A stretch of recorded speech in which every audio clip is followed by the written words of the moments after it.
പരിശുദ്ധമ്മയ്ക്കും തിരുക്കുമാരനും 1000 നന്ദി. ഞാൻ എൻ്റെ പേര് ഗീത. എറണാകുളം ജില്ലയിലെ അമ്പലമേട് നിന്ന് വരുന്നു. 2023 ജൂൺ 29-ാം തീയതിയാണ് ഞാനിവിടെ ആദ്യമായി ഉടമ്പടി എടുത്തത്. ഇപ്പോഴും ഉടമ്പടിയിൽ നടക്കുന്നു. എൻ്റെ ഉടമ്പടി എടുത്ത് 6 നിയോഗങ്ങൾ ഞാനിവിടെ എഴുതിയിട്ടതിൽ 5 എണ്ണവും സാധിച്ച് 54-ാമത്തെ ദിവസം ഞാനിവിടെ ഒരു സാക്ഷ്യം പറയുകയുണ്ടായി. ഇപ്പോൾ ഞാൻ എൻ്റെ 1-ാമത്തെ നിയോഗം സാക്ഷ്യപ്പെടുത്താൻ വേണ്ടിയാണ് ഇവിടെ നിൽക്കുന്നത്. എൻ്റെ ജീവിതത്തിൽ എനിക്കൊരു മകനുണ്ടായിരുന്നു. 25-ാമത്തെ വയസ്സിൽ IIT-യിൽ MTech-ന് അഡ്മിഷൻ എടുത്തിരുന്ന സമയത്ത് ദൈവം അവനെ തിരിച്ചു വിളിച്ചു.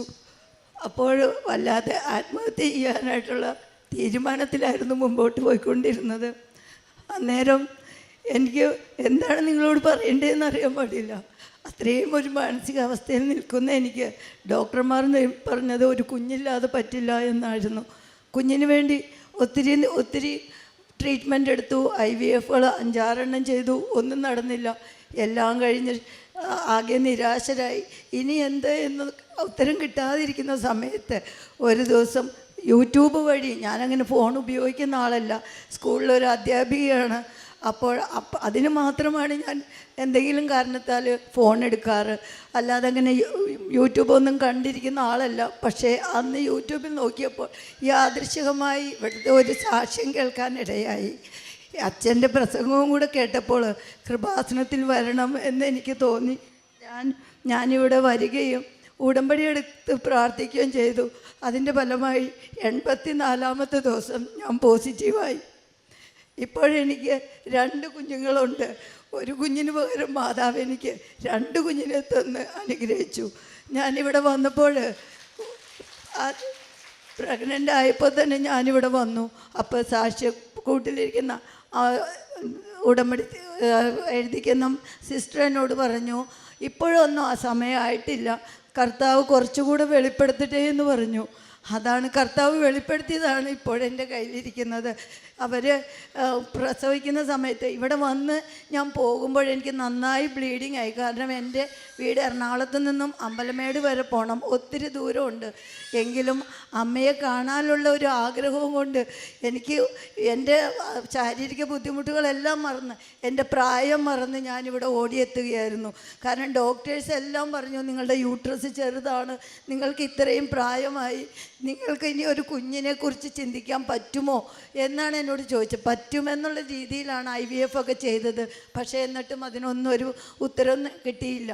അവസാനം ഇവിടെ വന്ന് ഉടമ്പടി എടുത്ത് പ്രഗ്നൻ്റായി. ഞാൻ ഇവിടെ വന്ന് സാക്ഷ്യം പറയാൻ വേണ്ടിയാണ് ഓടി വന്നത്. അപ്പം അമ്മ ഇവിടുത്തെ സിസ്റ്റർ അങ്ങനെ പറഞ്ഞപ്പോൾ തിരിച്ചു പോകുന്ന വഴി ഞാൻ ബ്ലീഡിങ് ആയി. രാത്രി ഹോസ്പിറ്റലിൽ അഡ്മിറ്റായി. അപ്പം നോക്കിക്കഴിഞ്ഞപ്പോൾ എൻ്റെ കുഞ്ഞ്, അന്നാണ് ഇരട്ടക്കുട്ടിയാണെന്ന് അറിയുന്നത്. കുഞ്ഞ് കിടക്കുന്ന സാക്ഷ്യം, ആ സാക്ക് മാത്രം ബ്ലഡില്ല, ബാക്കി ഫുള്ളും ബ്ലഡ് ക്ലോട്ടായി. അവിടെ കിടന്ന ഒരാഴ്ച അവിടെ കിടന്ന ബ്ലഡെല്ലാം കളഞ്ഞു.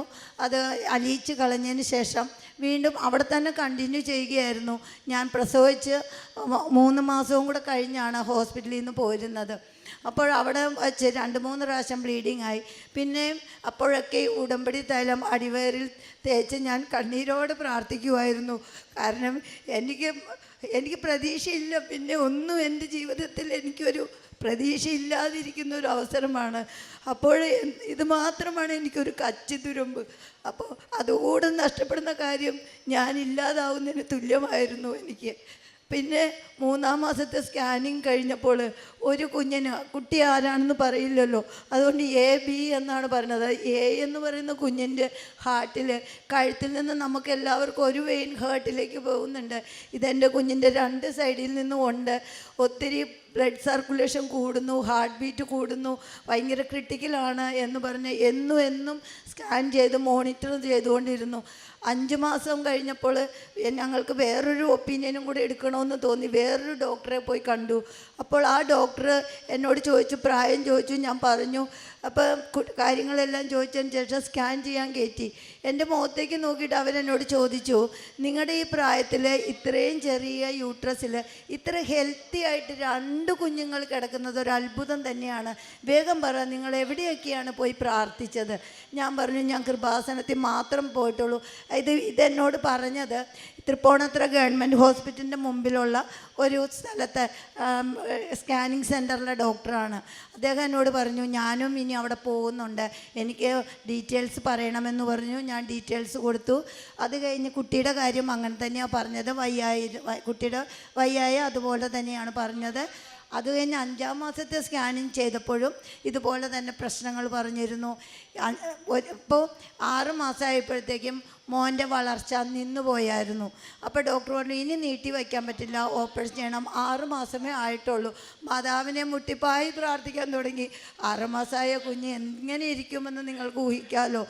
അപ്പോൾ മാതാവ് 1 മാസവും കൂടെ നീട്ടി തന്നു. 7-ാം മാസമായപ്പോൾ വീണ്ടും ബ്ലീഡായി. ഉടനെ തന്നെ MRI സ്കാൻ ചെയ്തു. MRI സ്കാൻ ചെയ്തപ്പോൾ എൻ്റെ യൂട്രസിൽ പ്ലാസൻ്റ് മുഴുവനും ഒട്ടിയിരിക്കുകയാണ്. അതുകൊണ്ട് യൂട്രസ് റിമൂവ് ചെയ്യണം, കുട്ടിയെ പെട്ടെന്ന് തന്നെ എടുക്കണം, എമർജൻസി ഓപ്പറേഷൻ. ഡോക്ടറുടെ ഭാഷയിൽ ആ ഹോസ്പിറ്റൽ ഇളക്കി മറിച്ചുകൊണ്ടുള്ള ഒരു ഓപ്പറേഷൻ എന്നാണ് ഡോക്ടർ പറഞ്ഞത്. കാരണം എൻ്റെ ബോഡി വീക്കായി, പൊട്ടാസ്യം കുറഞ്ഞു, ശ്വാസം മുട്ട്, അങ്ങനെ ഭയങ്കര പ്രശ്നം. ഒരു ഡോക്ടറിൻ്റെ പാനൽസ് തന്നെ അതിൻ്റെ ഉള്ളിലുണ്ടായിരുന്നു ചെയ്യാനായിട്ട്. അപ്പോൾ യൂട്രസ് റിമൂവ് ചെയ്യാൻ എൻ്റെ ഹസ്ബൻഡിൻ്റെ കൺസെൻറ്റ് മേടിച്ചു. ഞങ്ങൾ പോകുന്ന വഴി എന്നെ രാവിലെ 6 മണിക്ക് കയറ്റി പ്രീ ഓപ്പറേഷൻ തിയേറ്ററിൽ നിർത്തി.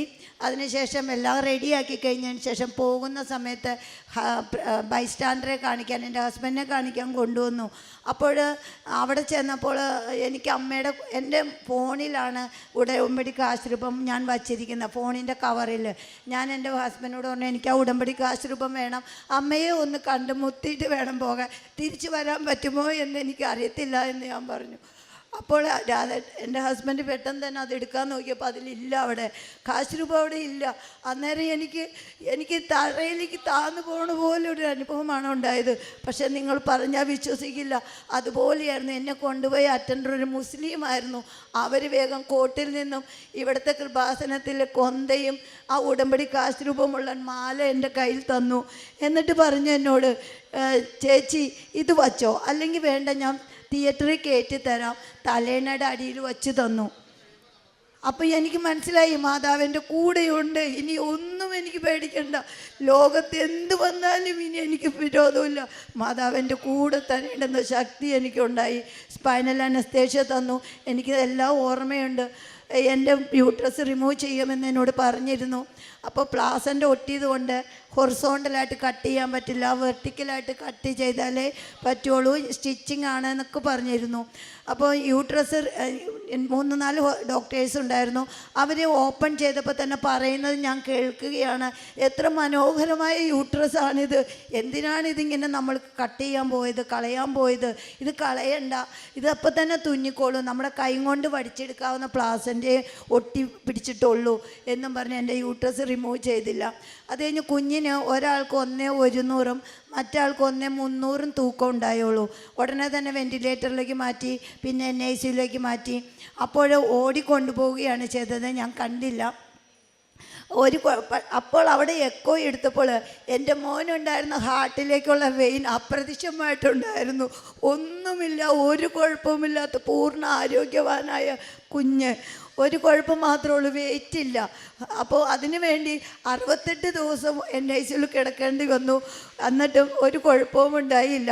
അതിന് എൻ്റെ മോള് അടുത്ത് കിടക്കുമ്പോൾ മോളുടെ തൊട്ടടുത്തെടുക്കുന്നൊരു കുഞ്ഞിന് 3 ദിവസം കഴിഞ്ഞപ്പോൾ ഇൻഫെക്ഷൻ വന്നു ബ്ലഡിൽ. അത് കഴിഞ്ഞ് ഒരു 3-4 ദിവസം കഴിഞ്ഞപ്പോൾ ആ കുഞ്ഞ് മരിച്ചു പോയി. ഞങ്ങൾക്കൊക്കെ ഭയങ്കര സങ്കടമായി. അതിനുശേഷം എന്നും ഒരു നേരം ഡോക്ടർക്ക് നമ്മളെ കണ്ട് കൗൺസിലിംഗ് തന്നതിന് ശേഷം കുഞ്ഞിനെ കാണാം, അമ്മയ്ക്കോ അച്ഛനോ കുഞ്ഞിനെ കാണാം. അങ്ങനെ എന്നും ഞാൻ പോയി ഈ ഉടമ്പടി കാശ് രൂപം കൊണ്ട് പോയി കണ്ടിട്ടാണ് ഞാൻ വരാറ്. എൻ്റെ കുഞ്ഞുങ്ങളെ തൊടാനൊന്നും സമ്മതിക്കാറില്ല. അപ്പോൾ ഒരു ദിവസം ഈ കുട്ടി അവരുടെ കുട്ടി മരിച്ചതിൻ്റെ 3-ാമത്തെ ദിവസം ഞാൻ ഡോക്ടറുടെ കൗൺസിലിങ്ങിനായി കാത്തിരിക്കുകയാണ്. അപ്പോൾ ഡോക്ടറുടെ അടുത്തേക്ക് കയറുമ്പോൾ ഡോക്ടർ മുഖമൊക്കെ വല്ലാതെ ഇരിക്കണു. അപ്പോൾ തന്നെ എൻ്റെ മനസ്സിലേക്ക് എന്തോ ഒരു വിഷമം വന്നു. ഞാൻ ചോദിച്ചു, എന്താ ഡോക്ടറെ? ഡോക്ടർ പറഞ്ഞു, ഗീത ഇരിക്കൂ. അതുവരെ എന്നെ ഇങ്ങനെ ഇരിക്കാറില്ല. ഗീത ഇരിക്കൂ, എനിക്കൊരു കാര്യം പറയാനുണ്ട്. ഞാൻ പറഞ്ഞു, എന്താ ഡോക്ടറെ? അപ്പോൾ ഡോക്ടർ പറഞ്ഞു, എന്താണെന്ന് അറിയില്ല, ഗീതയുടെ ഒരു കുഞ്ഞിൻ്റെ തൊണ്ടയുടെ അവിടെയായിട്ട് ഒരു നീര് പോലെ വീങ്ങിയിരിക്കണു, എന്താ കാരണമെന്ന് അറിയത്തില്ല എന്ന് പറഞ്ഞു. അപ്പോൾ ഞാൻ പറഞ്ഞു, എന്താ ഡോക്ടറെ? ഇനി ഞങ്ങളതിന് ആൻറ്റിബയോട്ടിക് സ്റ്റാർട്ട് ചെയ്തിട്ടുണ്ട്, നമുക്ക് വെയിറ്റ് ചെയ്യാൻ നോക്കട്ടെ എന്ന് പറഞ്ഞു. പക്ഷേ അത് അവിടെ ചെന്ന് ഞാൻ കൊച്ചിനെ കണ്ടപ്പോൾ കഴുത്തൊന്നും കാണാൻ പറ്റുന്നില്ല, കണ്ണും മുഖമൊന്നും കാണാൻ പറ്റുന്നില്ല, ഭയങ്കരമായിട്ട് നീര് വെച്ച് വീങ്ങിയിരിക്കുന്നു. എൻ്റെ ഹസ്ബൻഡാണെങ്കിൽ നാട്ടിലേക്ക് പോകുന്നു, ഞാൻ മാത്രമേ ഉള്ളൂ, ഹോം നേഴ്സും ഉള്ളൂ. ആകെ സങ്കടമായി. ഞാൻ അവിടെ നിന്ന് അലറിക്കരഞ്ഞിട്ട് ഞാൻ തിരിച്ചു പോകുന്നത്. അന്ന് മൊത്തം ഞാൻ എൻ്റെ അമ്മയെ വിളിച്ച് പ്രാർത്ഥിച്ചു. എൻ്റെ അമ്മ എൻ്റെ കൂടെ ഉണ്ടെങ്കിൽ അമ്മയുടെ മോളെ ഞാൻ മരിയ എന്ന പേര് വിളിക്കാൻ പോണത്, അമ്മ എൻ്റെ കൂടെ ഉണ്ടാവണമെന്ന് പറഞ്ഞു. അത് പിറ്റേ ദിവസം കൗൺസിലിംഗ് കഴിഞ്ഞ് ഞാൻ ഡോക്ടറെ അടുത്തേക്ക് ചെല്ലുമ്പോൾ ഡോക്ടറിൻ്റെ അടുത്ത് ചോദിച്ചൊരു കാര്യമുണ്ട്, എന്ത് അതിശയമാണ് ഇവിടെ നടന്നതെന്ന് അറിയത്തില്ല. കൊച്ചിൻ്റെ കഴുത്തിലെ മുഴയോ അല്ലെങ്കിൽ നീരോ ഒന്നുമില്ല, കുട്ടിക്ക് ഒരു അസുഖവുമില്ല. എന്ത് അതിശയമാണ് ഗീത ഉണ്ടായതെന്ന് അറിയില്ല. ഇന്നലെ എന്താണ് ആ മുഴ വന്നതെന്നും ഇന്ന് എങ്ങനെയാണ് അത് പോയതെന്നും അറിയത്തില്ല. അതറിയാൻ എനിക്ക് മാത്രമേ കഴിയുള്ളൂ. എൻ്റെ മാതാവ് എൻ്റെ കൂടെയുണ്ട് എന്ന് മാത്രം. ഇത് കഴിഞ്ഞ് 68ാമത്തെ ദിവസം ഞാൻ എൻ്റെ കുഞ്ഞുങ്ങളെ കൊണ്ട് വന്നു. ഇപ്പോഴവരെ സാക്ഷ്യപ്പെടുത്താൻ വേണ്ടി, എൻ്റെ മാതാവിനെ കാണിക്കാൻ വേണ്ടി ഞാൻ കൊണ്ടുവന്നതാണ് എൻ്റെ കുട്ടികളെ. ഇനി എനിക്ക് മരിച്ചാലും ഇവിടെ നിന്ന് മരിച്ചാലും കുഴപ്പമില്ല, അത്രയും ഞാൻ എൻ്റെ മാതാവിൽ വിശ്വസിക്കുന്നു. എൻ്റെ പ്രിയ സഹോദരന്മാരെ, നമ്മൾ മനസ്സുരുക്കി പ്രാർത്ഥിച്ചാൽ നമ്മൾ നടക്കാത്ത കാര്യങ്ങളൊന്നുമില്ല. നമ്മൾ ചോദിക്കുന്നത് എന്തോ 100 ഇരട്ടിയായിട്ട് മാതാവും തിരുക്കുമാരന് നമുക്ക് തരും. നമ്മുടെ യേശുദേവൻ, നമ്മുടെ കർത്താവ് നമ്മുടെ കൂടെ ഒപ്പമുണ്ട്, എപ്പോഴുമുണ്ട്. നിങ്ങളുടെ ഓരോരുത്തരുടെ നിയോഗങ്ങൾ നടന്ന് ഇവിടെ വന്ന് സാക്ഷ്യം പറയാൻ ദൈവം അനുഗ്രഹിക്കട്ടെ. അതിനായി പ്രാർത്ഥിക്കുന്നു. നന്ദി, നമസ്കാരം.